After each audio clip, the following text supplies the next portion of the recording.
Air-de-France.fr, le premier site d'articles français et patriotes, présente Ici Sud Radio. Les Français parlent au français. Les carottes sont cuites. Les carottes sont cuites. Sud Radio, Berkoff dans tous ses états. André Berkoff, Céline Alonso. Bonjour, bienvenue sur Sud Radio. Ravi de vous retrouver avec André Berkoff, qui est bien entendu comme tous les vendredis en direct de 12h à 14h sur Sud Radio dans tous ses états. André, dites-nous de quoi on va parler aujourd'hui. Eh bien, on va parler de beaucoup de choses. Et comme vous savez, nous avons question à tout. Et nous parlons de réel. Nous ne parlons pas des narratifs. Nous allons parler de quoi ? Eh bien, nous allons parler d'abord de l'Iran. Qu'est-ce qui se passe en Iran exactement ? On s'attendait tous à ce que Donald Trump déclenche l'offensive. Il est avant-hier, et puis il ne s'est rien passé. Et en attendant, des gens meurent, des hommes, des femmes, des enfants meurent tous les jours, et par milliers en ce moment. On va en parler avec Iraj Mesdaghi, qui est écrivain iranien, qui est militant des droits de l'homme, qui est avec nous et qui connaît très très bien ce pays.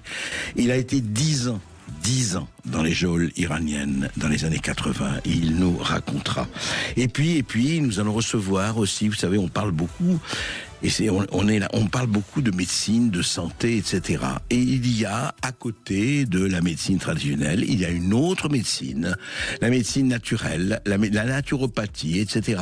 Et qui est un complément. Vous savez, il y a des polémiques, etc. Mais on va vous allez rencontrer quelqu'un, Patrick Martini, qui en parle très bien par rapport à tous ces turbo-cancers, par rapport à tout ce qui se passe aujourd'hui et qui nous préoccupe évidemment, et on ne parlera pas de la crise des hôpitaux, c'est encore autre chose.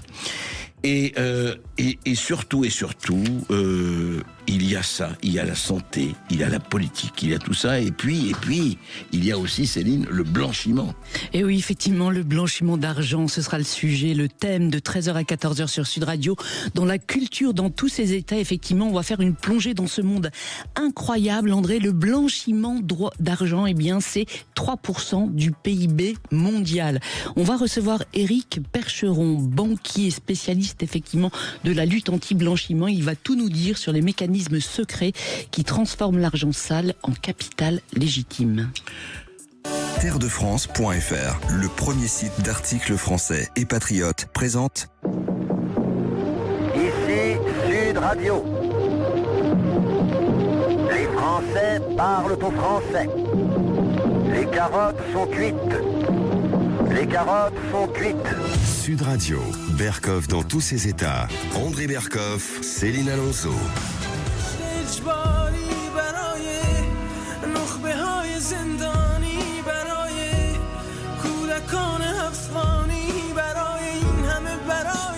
Barailler ce cri de liberté du peuple iranien qui se bat avec force et courage depuis 47 ans. André Berkoff, et pour parler bien de cette révolte actuelle en Iran et surtout de la répression féroce du régime des mollahs, eh bien nous allons donner la parole à un homme qui a été emprisonné, André, pendant plus de 10 ans dans les prisons les plus dures de Téhéran. Il est vraiment un survivant de ce régime.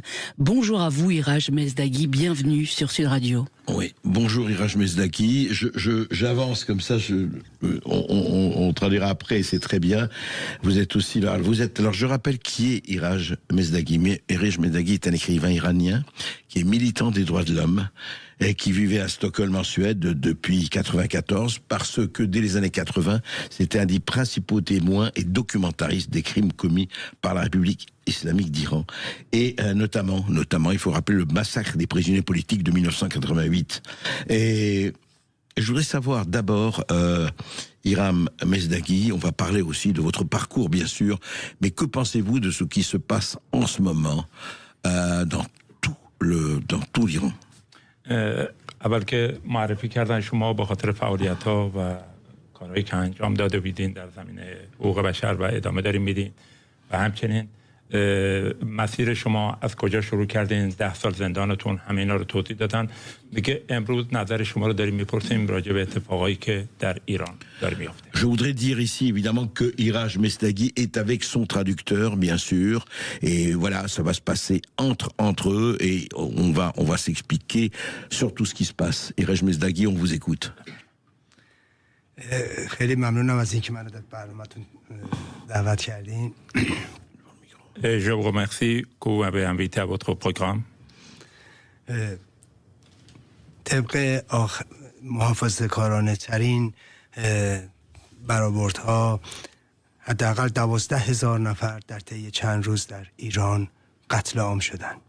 Selon le chiffre les plus prudents, il y a à peu près 12 000 morts depuis quelques jours qui étaient assassinés. Depuis le début des manifestations, depuis 12 000 morts. 12 000, oui. Terrible. Hein. Est-ce que pour vous, c'est une situation, Iraj Mesdaghi, qui peut encore durer comme ça, sans qu'il n'y ait un changement? Je veux dire, est-ce que ça peut continuer encore des semaines, voire des mois comme ça, à votre avis? مگه به نظر شما آقای مصداقی آیا این شرایط میتونه برای هفته‌ها یا ماه‌ها ادامه پیدا کنه با همین ریتم یا نه؟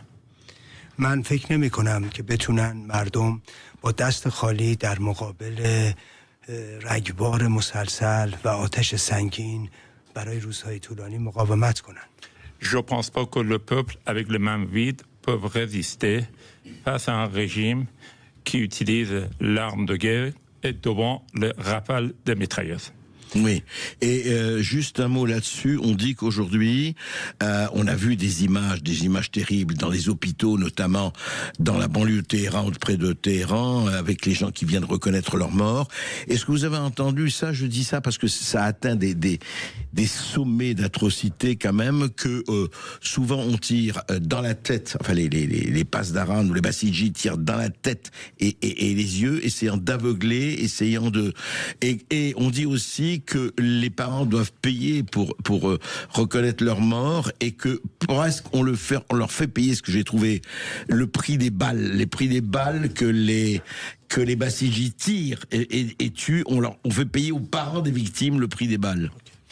میگه با تمام صحنه‌هایی که ما چند روز گذشته دیدیم، صحنه‌هایی که از جسدهایی که روی هم انباشته شدن واقعا وحشتناکه، و ما وقتی این جسدها رو می‌بینیم که افراد خانواده‌شون اومدن که شناسایی کنن جسدا رو، این صحنه‌ها خیلی وحشتناکه.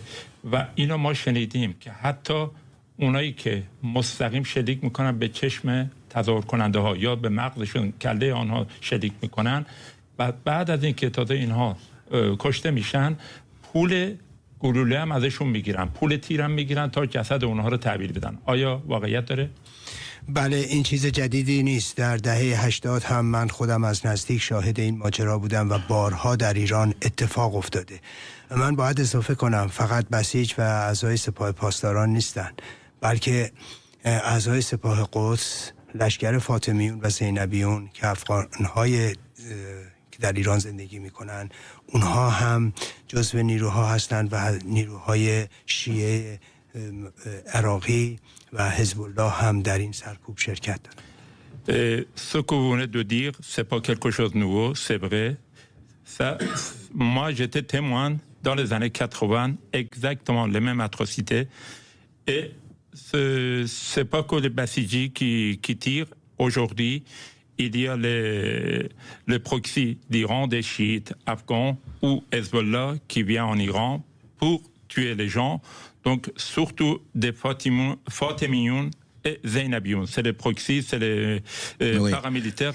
Selon vous, c'est vraiment la pire révolution que l'Iran ait connue depuis toutes ces dernières années? Non, la plus importante, pas la pire. La plus violente.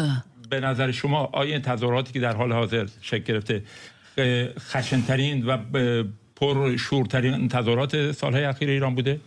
بله، این مهمترین تظاهرات‌های تاریخ 50 ساله گذشته ایران هست و حتی تعداد مردمی که در این تظاهرات‌ها شرکت دارند بیش از اون چیزی که در سال 79 ما شاهدش بودیم، و این برای اولین باری که نه فقط شهرهای بزرگ بلکه حتی شهرهای کوچیک و روستاها رو هم در بر گرفت. Oui, exactement. Ça, c'est les plus importantes manifestations qui a eu lieu depuis 50 ans en Iran. Même, je peux dire, depuis les manifestations qui avaient eu lieu au moment de la révolution islamique. Et ça ne concerne pas que les grandes villes. il y a dans les petites villes et dans les villages. Alors justement, je voudrais revenir à ça. Et Iraj Mesdaghi, vous avez été emprisonné pendant 10 ans, de 81 à 91. Vous avez été emprisonné dans les prisons les plus dures du régime, notamment Evin et puis d'autres.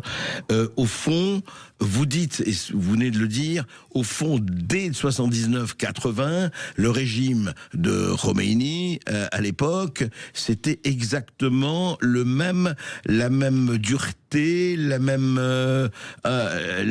même atrocité que nous vivons aujourd'hui, enfin que les Iraniens plutôt vivent aujourd'hui. C'était déjà le même régime et il est resté le même depuis 47 ans, 48 ans.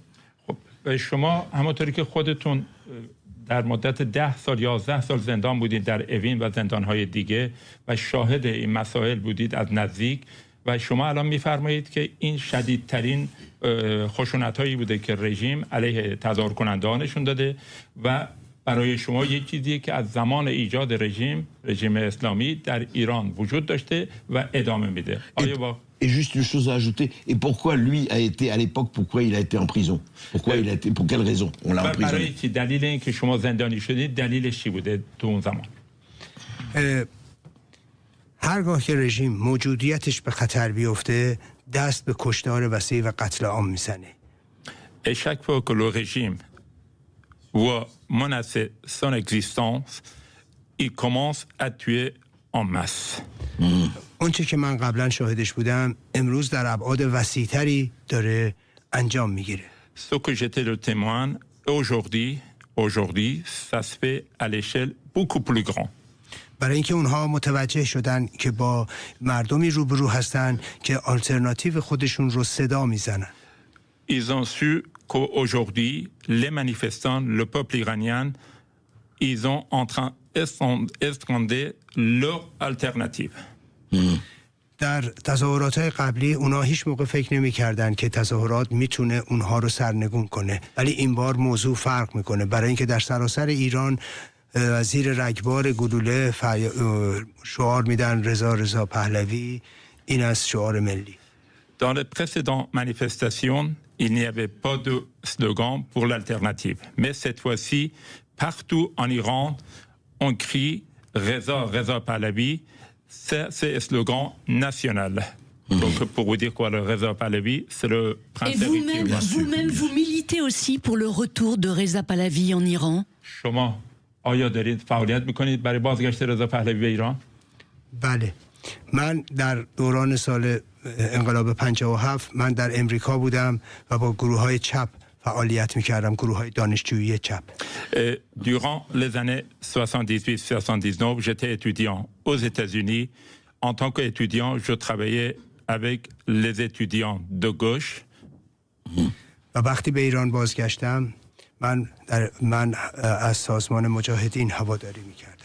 Quand je suis retourné en Iran, je défendais le Moudjahidine du peuple. Le Moudjahidine du peuple, oui. و به خاطر اون به زندان افتادم. Il était à gauche à l'époque. Voilà. Et pour cette raison, qui est allé en prison. ولی امروز فکر میکنم تنها راه حل برای ایران و برای جامعه رنگارنگ ایران رضا پهلوی است. او کسی است که میتونه مشکلات و مسائلی که در ایران میگذره رو حل کنه. Et aujourd'hui, je pense la seule personne qui est capable de régler le problème qui existe en Iran, c'est Prince Reza Pahlavi. C'est la seule personne qui est capable de faire ce travail. On va continuer juste après cette petite pause. On va continuer avec Iraj. Parce que avec Iraj Mesdaghi, parce que voilà, ce qui se passe en Iran, et vous le savez très bien, nous concerne tous, oui, même si on est loin. Et oui, ça vous concerne aussi, chers auditeurs. Alors, si vous voulez réagir en direct sur Sud Radio 0826 300 300, on revient dans une poignée de secondes. Terredefrance.fr, le premier site d'articles français et patriotes, présente. Ici Sud Radio. Les Français parlent au français. Les carottes sont cuites. Les carottes sont cuites. Sud Radio, Berkoff dans tous ses états. André Berkoff, Céline Alonso.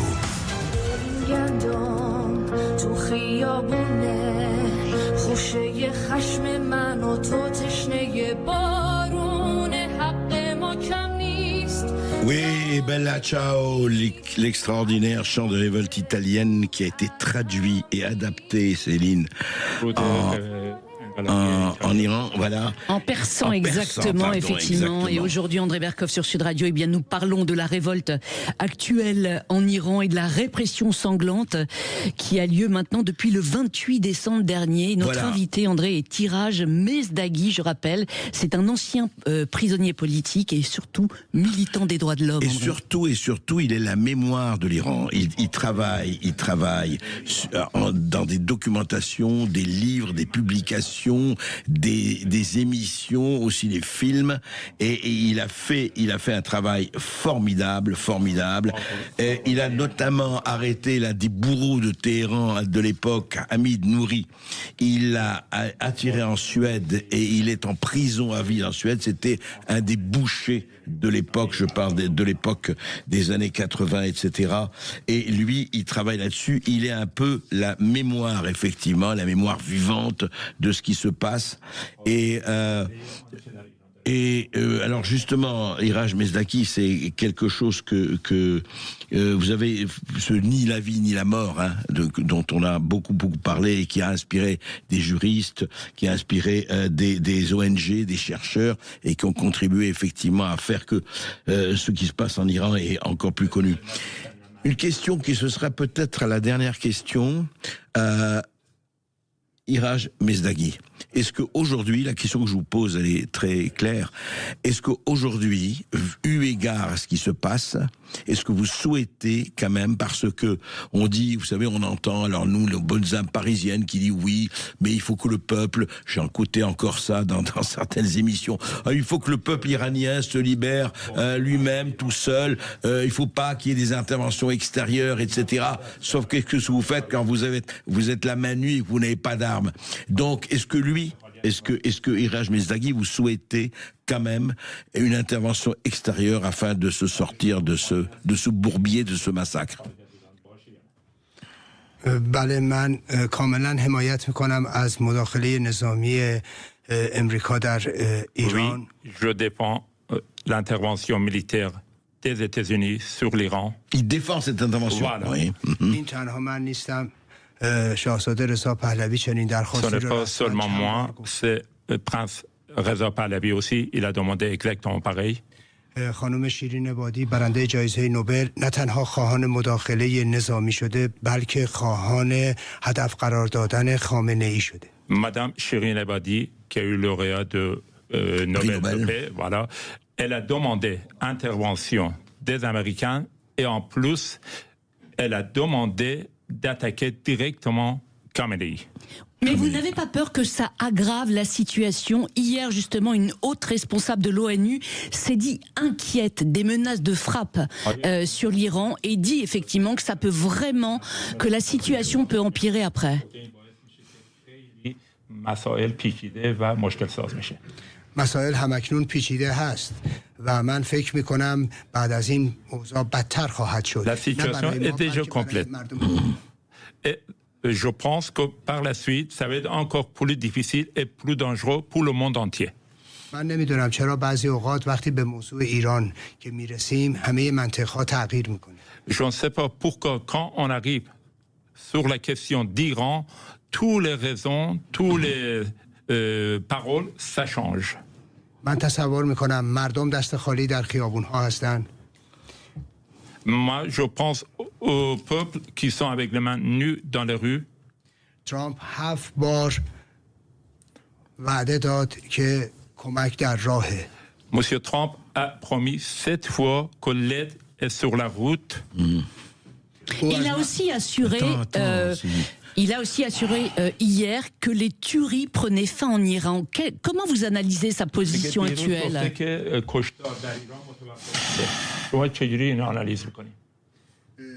ترامپ قبلا گفته بود که خط قرمز من کشتار مردمه. Monsieur Trump a dit ma ligne rouge c'est massacre du peuple. ابتدا گفت 30 چند نفر کشته شدن و اونها ممکنه زیر دست و پا کشته شدن و هنوز خط قرمز منو رد نکردن. Au début, il a dit il y a à peu près une trentaine de morts, mais peut-être c'était à cause de bousculade, c'était pas en direct. ولی آیا وقتی 12,000 نفر کشته میشن خط قرمز او رد نشده؟ Et maintenant qu'il y a pratiquement 12 000 morts, maintenant la ligne n'est pas franchie, la ligne rouge n'est pas franchie. De toute façon, on sait très très bien ce que vous avez dit, Iraj Mesdaki. C'est vrai qu'on n'a plus les 2 poids 2 mesures. Et quand je dis les 10 poids 2 mesures, quand il s'agit de l'Iran, et quand il s'agit d'un autre pays, et quand il s'agit d'autres pays. Et franchement, la non-intervention, on sait ce que ça a donné pendant la guerre d'Espagne en 1936 et ailleurs, la non-intervention.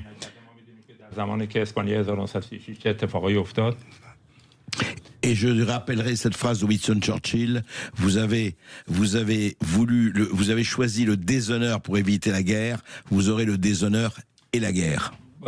من عبارت آقای چرچیل میگه شما انتخاب کردین بی‌شرافتی و مانع از جنگ بشین، هم بی‌شرف شدین، همین که جنگ گرفتین. این اتفاقا همون چیزیه که امروز ما تکرار میکنیم و نمیخوایم تاریخ دوباره تکرار شه. C'est exactement pareil ce qu'on est en train de répéter, mais nous voulons pas que l'histoire ça se répète. Merci beaucoup, merci Iraj Mesdaki, merci à vous, monsieur le traducteur. Et voilà ce qui se passe en Iran, vous le savez. On peut rien faire. Est-ce que nos gouvernants ne peuvent rien faire? Eh bien, à suivre. Qui vivra, verra, et qui mourra nous parlera.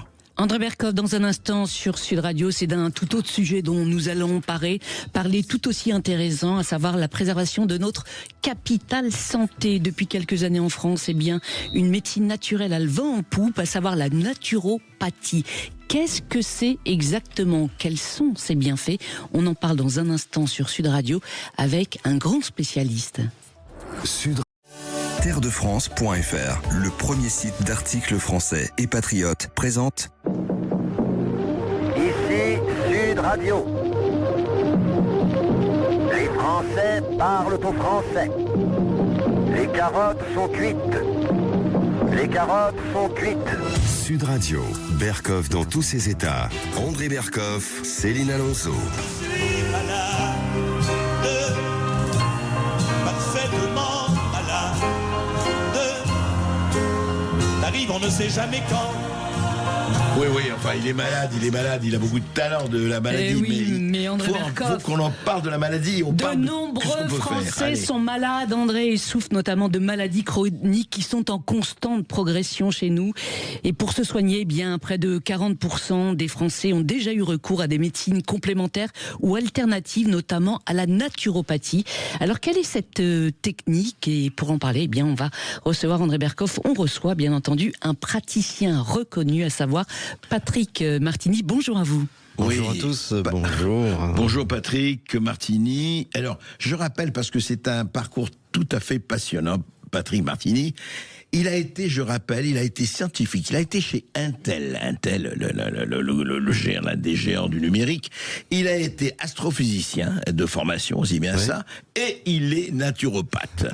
Donc, vous avez créé, je rappelle, il y a 22 ans très exactement, à Gémenos, en Provence, très belle ville, Gémenos, vous connaissez, un laboratoire de produits naturels de santé, le MINT-I, c'est ça? Oui, c'est ça, MINT-I. C'est-à-dire MINT, M-I-N-T, et puis E, hein, oui. Dans laquelle vous fabriquez des soins et fabriquez des complémentaires alimentaires qui sont distribués aujourd'hui dans 3000 magasins bio et pharmacies en France. C'est ça. C'est ça. Donc, alors, juste pour rappeler, justement, Céline, on parlait de naturopathie. Au fond, c'est quoi la naturopathie? Parce que il faudrait quand même que, justement, dire les mots, c'est qu'est-ce que c'est la naturopathie?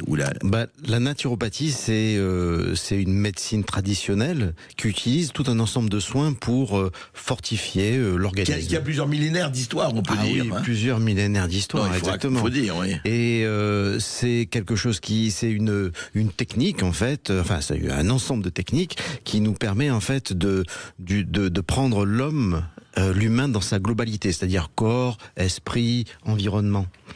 Alors, on utilise des biais, ce qu'on appelle naturels ou biologiques. Alors c'est quoi ces biais naturels biologiques? Qu'est-ce que vous utilisez?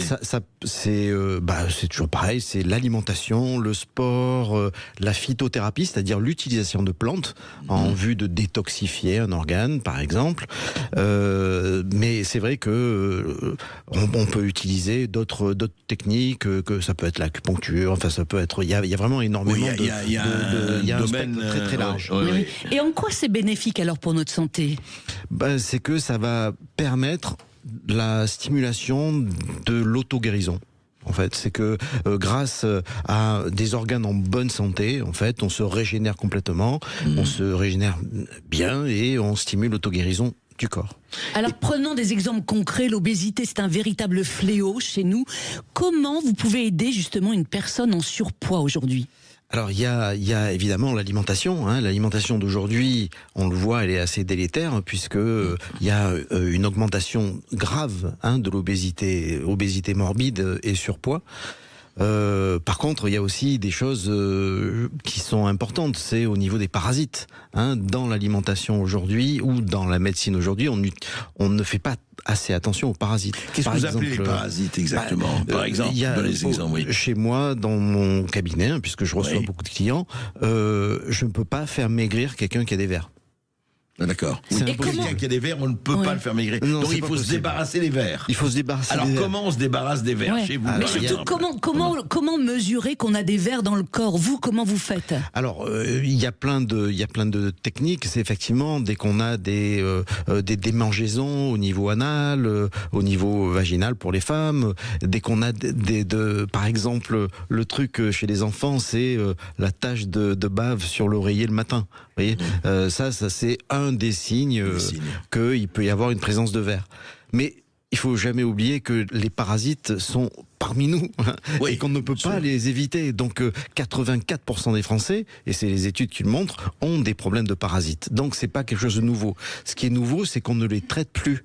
Avant, on nous passait au vermifuge. Moi, je me rappelle quand j'étais jeune. Oui, les grands-mères, allez hop, 2 fois par an. L'huile de ricin. L'huile de ricin, par exemple. L'ail, les lavements avec le lait et l'ail, les trucs comme ça. Oui, on l'avait vécu. Mais moi, j'aimerais savoir comment ces vers dictent-ils notre façon de nous alimenter? C'est ça qui est passionnant. Franchement, c'est que les vers, notamment les vers ronds, les nématodes, savent exactement le neurotransmetteur à produire pour stimuler la création de dopamine dans le cerveau. Donc ça veut dire que quand on mange ce que eux veulent qu'on mange, ils nous shootent à la dopamine, donc on se dit tiens. Je me sens bien. Ce sont de très bons narcotrafiquants. C'est des narcos. C'est ça. Alors attends, juste Céline. Je voulais savoir comment. Alors non, mais soyons dans le pratique. Comment vous soignez cela? Comment, en tout cas, vous essayez de diminuer les dégâts déjà? Vous spécifiquement, par exemple. Je produis des vermifuges. Donc effectivement, un vermifuge en 4 jours. En fait, un ver, il s'accroche avec des genres de crochets et le vermifuge va l'assommer. Et il va se décrocher et on va l'éliminer en 4 jours en transit intestinal. Donc c'est des traitements très très Donc rapides. C'est des traitements par voie orale, ce sont des gélules, c'est ça? C'est des liquides à prendre et ça marche très très bien. Mais je voudrais savoir un détail. Est-ce qu'ils sont responsables de cette fameuse compulsion alimentaire dont souffrent certaines personnes? Oui, c'est quand on a un gâteau et on sait qu'il est à côté mais qu'il faut pas le manger, mais qu'on peut pas s'empêcher de se jeter dessus, de le dévorer, c'est pas normal, c'est pas vous. Et quelque part, des gens qui n'arrivent pas à perdre de poids, c'est une grande injustice de leur dire qu'il n'y a pas de volonté. Parce que peut-être qu'ils ont énormément de parasites. Ils n'en sont pas responsables. Et ils ne sont pas vraiment responsables de ce trouble obsessionnel.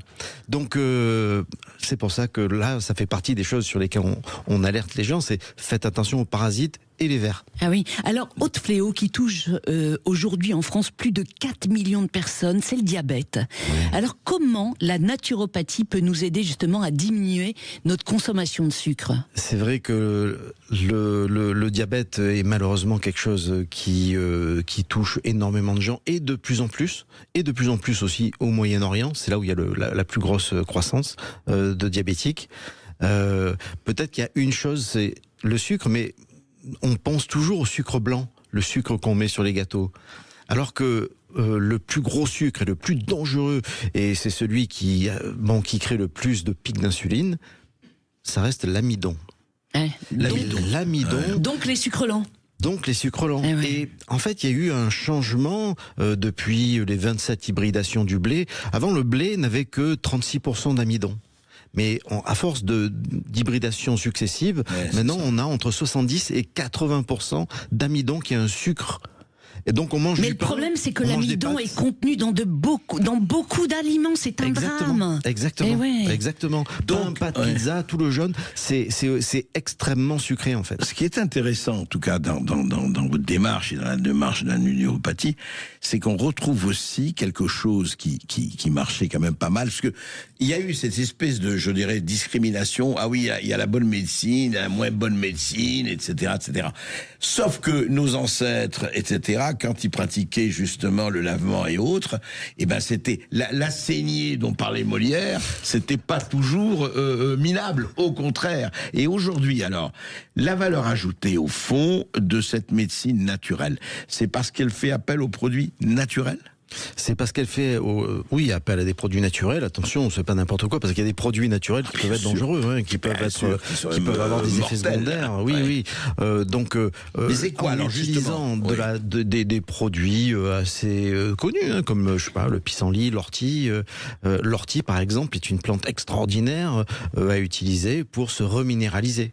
C'est chez moi en montagne, quand on n'a pas grand-chose, on va cueillir des orties, on fait une soupe d'orties, mais ça fait des gaillards qui sont costauds. Et donc quelle plante pour la glycémie pour contrôler la glycémie, alors quelle plante? C'est vrai que la glycémie, il faut éviter un pic de glycémie. Aujourd'hui, il y a une solution très simple qui est plébiscitée un petit peu partout, qui est l'utilisation du vinaigre de cidre avant le repas.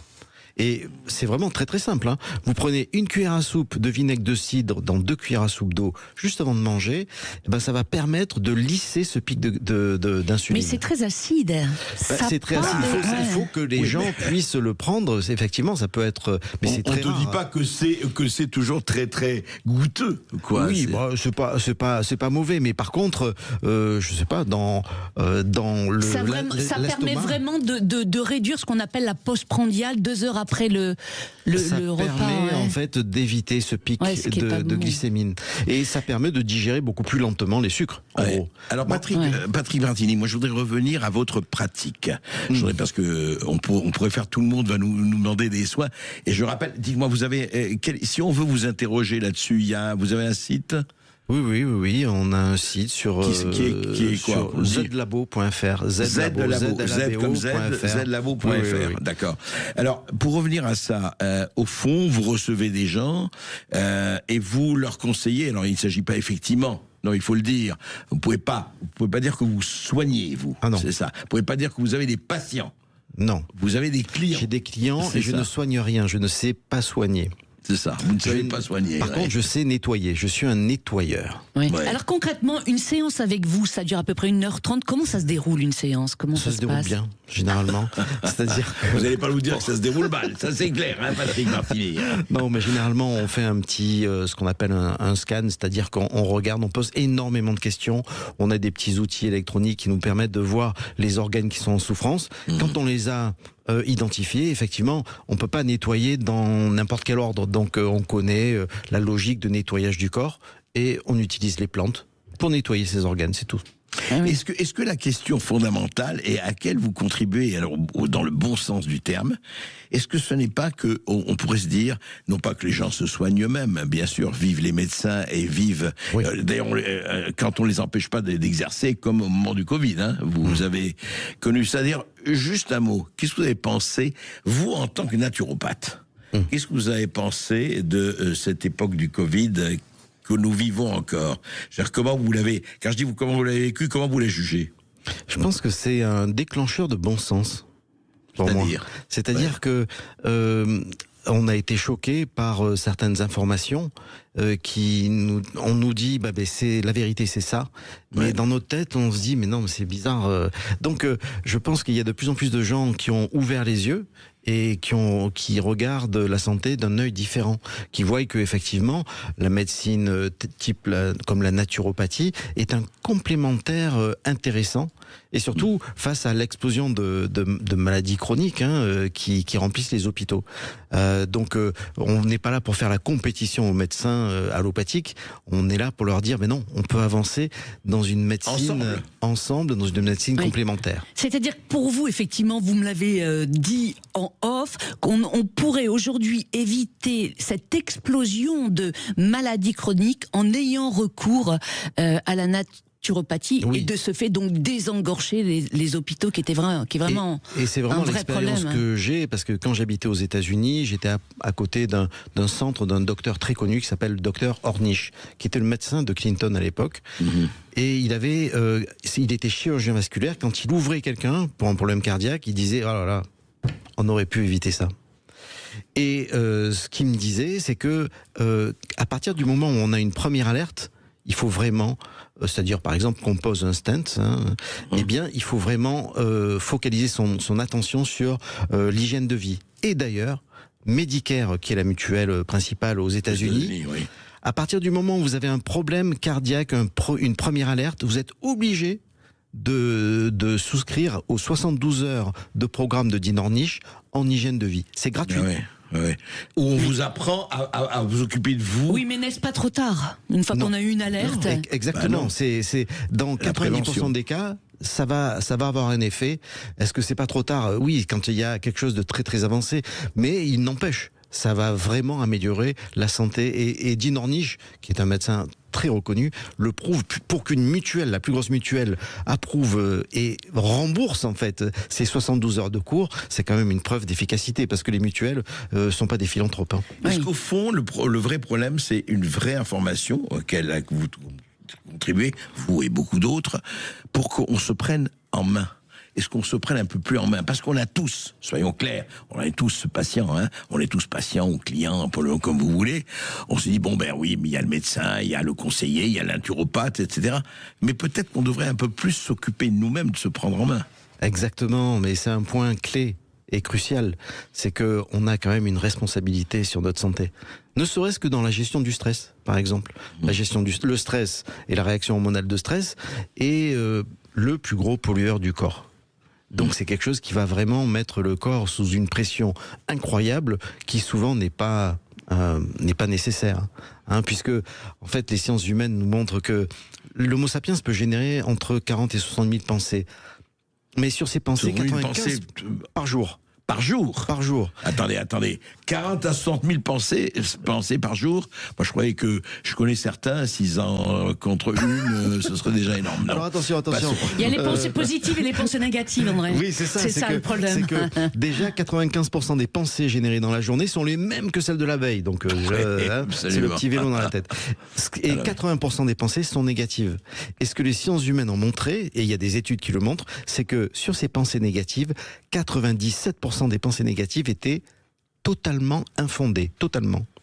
Ça veut dire qu'on a eu peur d'un truc, on s'est stressé pour quelque chose, puis au final... Alors on fait quoi pour le stress? Vous, par exemple, qu'est-ce que vous oui, quelles sont les plantes ou les minéraux, effectivement, qu'on pourrait ingérer pour diminuer notre stress? C'est vrai que le stress, la réaction hormonale de stress utilise énormément de magnésium. Et avant, en fait, le magnésium, on va le trouver dans les légumes verts. La chlorophylle, c'est essentiellement du magnésium. Mais comme on en mange de moins en moins, effectivement, dès qu'on a... Et pourquoi, pourquoi on mange de moins en moins de légumes verts? La malbouffe. C'est la malbouffe. C'est parce qu'on mange de plus en plus de plats jaunes, c'est-à-dire pain, pâtes, pizza avec du blé. Ce qu'on appelle les plats jaunes. Et du coup, c'est vrai qu'on a moins d'appétence peut-être pour des légumes verts. Et c'est vrai que comme on vit dans une société qui est quand même accro à l'adrénaline, donc l'adrénaline va consommer ce magnésium. C'est très compliqué de gérer en fait son stress sans magnésium. Donc des cures de magnésium, d'ailleurs c'est le premier produit vendu naturellement dans les pharmacies, est vraiment nécessaire et c'est crucial d'en avoir. Oui. Aujourd'hui, votre profession n'est absolument pas réglementée en France notamment. Comment l'expliquez-vous ? Et est-ce que vous militez pour qu'elle le soit ? Voilà, est-ce que vous souhaitez une réglementation ? Oui, tout à fait, oui. Et il faut absolument que ça soit réglementé. presque ne pas réglementer quelque chose, c'est ouvrir la porte à toutes les fenêtres, hein, comme on dit. Et à tous les extrêmes. Et à tous les extrêmes. Et oui, dans ce domaine, il faut le dire, il faut le stipuler, c'est qu'il y a eu des dérives dans le domaine de la naturopathie. Justement, quel conseil donner aux auditeurs de Sud Radio, comment bien choisir un naturopathe ? Il faut que ça soit quand même quelqu'un qui ait un parcours, des références. En fait, je crois que le bouche à oreille, ça reste, et le partage. D'ailleurs, aujourd'hui, on est face à un problème de confiance. Est-ce qu'on a confiance dans des politiques, des médecins, des sites ? Non, on a confiance dans l'avis de votre voisin, de quelqu'un qui connaît quelqu'un. Même les médecins allopathes connaissent une crise de confiance avec le... Enfin, je ne parle pas des politiques, je ne parle pas du reste. Hein. Oui, tout à fait. Et c'est dommage, parce que justement, on en parlait, parce que j'ai fait une émission il n'y a pas très longtemps avec le professeur Perron sur la médecine de la maladie contre la médecine de la santé, et on voit que les médecins ont 0 heure de cours sur l'alimentation. 0 heure de cours. C'est terrible. Alors, c'est vrai qu'ils sont focalisés sur l'urgence, et Dieu merci, ils sont là. Hein, parce que la France a cette excellence sur la chirurgie et sur l'urgence, mais sur les maladies chroniques, moins stressé, mieux s'aimer et bien manger, ça fait des choses extraordinaires. Mais ce que vous dites aussi, enfin, il y a un mot quand même, c'est que vous êtes, les médecins aussi, hein, encore une fois, il n'y a pas à poser, mais vous êtes pour la prévention. En fait, l'idée, c'est de fabriquer de la prévention, le plus possible. Oui. C'est ça. C'est ça. Et on voit que aux États-Unis, il y a ce système avec Dean Ornish, mais en France, à partir du moment où on a une première alerte sur une maladie chronique, type cardiovasculaire ou autre chose, eh bien, il n'y a que 4% des Français qui changent d'hygiène de vie. Oui. 4%. 4%. Ah oui, les autres ne bougent pas. En fait, ils savent pas. Parce que le médecin ne sait pas toujours. Et puis, le problème, c'est que quand moi, mes séances durent 1 heure à 1 heure et demie. Un médecin, il n'a pas le temps. Il gère l'urgence. La salle d'attente est pleine. Il faudrait développer des médecins, des docteurs en naturopathie en France, en fait. C'est ce qu'a choisi beaucoup de pays. Hein. Même en Allemagne, on a des Heilpraktiker. Même aux États-Unis, on a des docteurs en naturopathie. Moi, mon mentor, mon professeur aux États-Unis est docteur en naturopathie. En fait, le seul devoir, naturopathe ou autre, et puis vous, maintenant, vous êtes reconnu, vous êtes dans 3000 pharmacies et autres établissements, on ne veut pas mourir guéri. On voudrait guérir avant. Voilà. Plutôt, on veut mourir en bonne santé, quoi. Voilà, mourir en bonne santé. Merci Patrick Martini d'être intervenu sur Sud Radio. Dans un instant, la culture dans tous ses états. André Berkoff, comment un Picasso peut-il servir de caution pour blanchir 10 millions d'euros? Comment le Hezbollah a-t-il pu transférer de l'Allemagne au Liban 14 millions de dollars de montres de luxe revendus donc sur place en espèces sans laisser la moindre trace? On va tout vous expliquer dans un instant sur Sud Radio. Les escrocs en col blanc ne manquent pas d'imagination pour rester en dessous des radars. On vous dit tout, restez avec nous, on revient dans une poignée de secondes.